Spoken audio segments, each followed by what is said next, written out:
Hello students, good morning.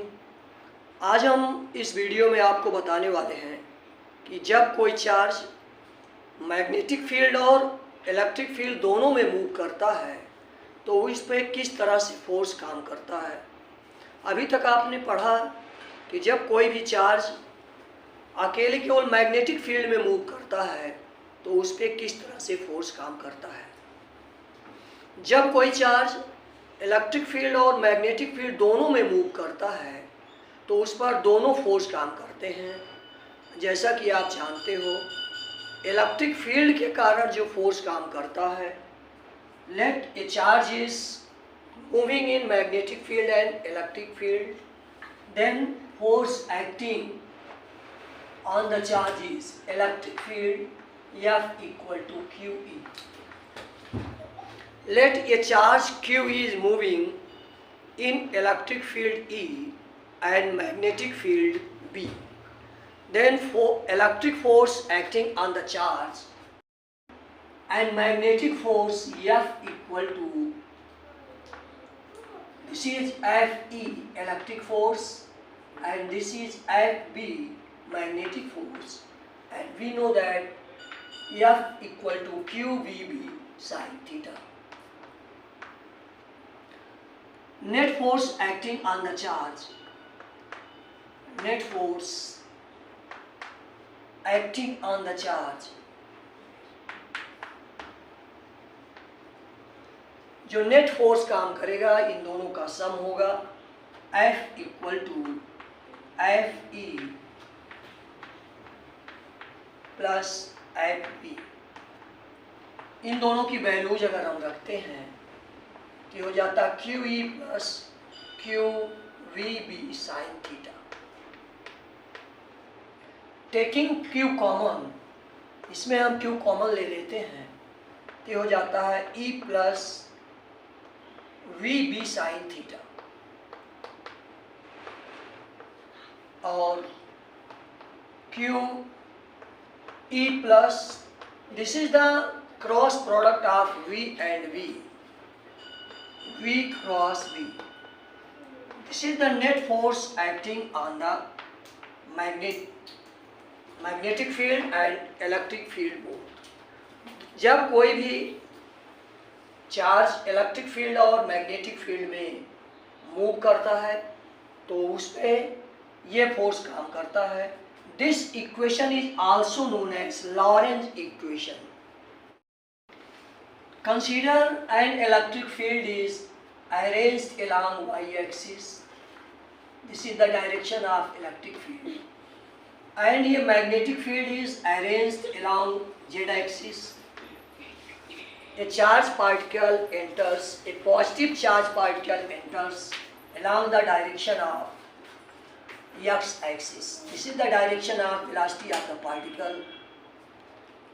From the right hand thumb rule, we can find out the direction of magnetic force.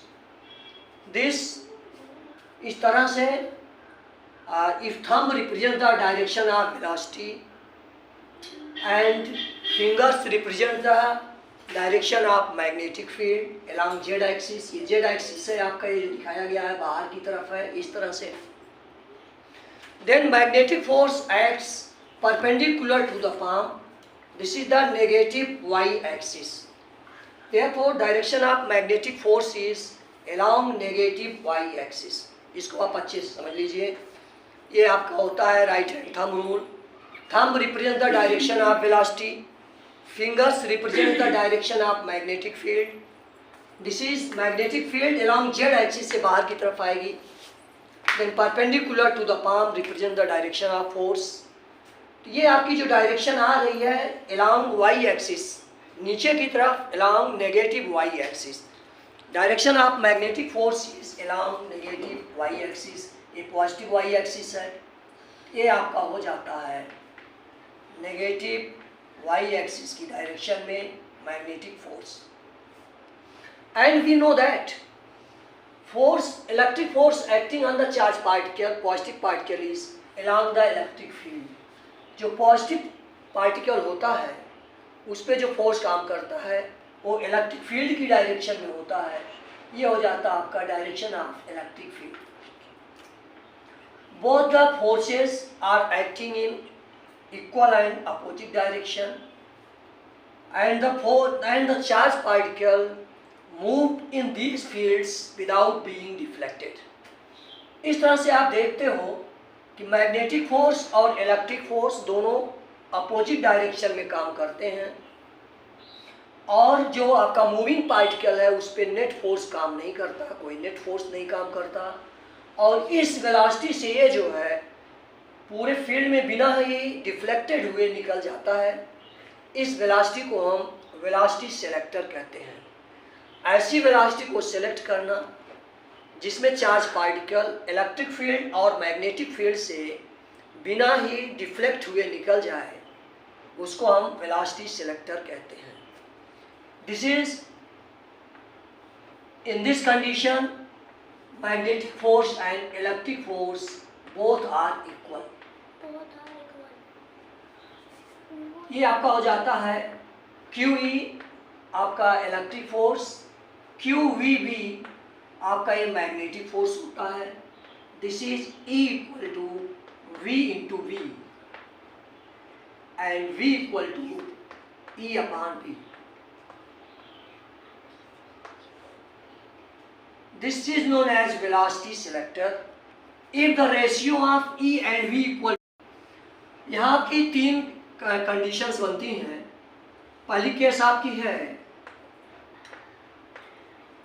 अगर ये ratio E और B का ratio अगर 1 होता है तो this implies that E equal to B। ऐसी condition में जो स्ट्रेंथ दोनों की बराबर अगर होती है तो particle passes from these fields without being deflection. Particle बिना डिफ्लेक्शन के दोनों फील्ड से निकल जाता है। आपकी केस 2 है अगर ये रेशियो 1 से बड़ा होता है, ग्रेटर देन 1, तो E is greater than B। ये आपका हो जाता है E is greater than B। ऐसी कंडीशन में इलेक्ट्रिक फील्ड की स्ट्रेंथ B से अगर ज़्यादा है तो particle deflects along the electric field. ऐसी कंडीशन में पार्टिकल इलेक्ट्रिक फील्ड की डायरेक्शन में डिफ्लेक्ट होता है। और तीसरी कंडीशन आपकी है अगर ये रेशियो 1 से छोटा होता है, स्मॉलर देन 1, और ये हो जाता है B is greater than E। ऐसी कंडीशन में मैग्नेटिक फील्ड की स्ट्रेंथ ज़्यादा होती है तो पार्टिकल मैग्नेटिक फील्ड की दिशा में आपका डिफ्लेक्ट होता है। तो this is more about the particle moving in electric field.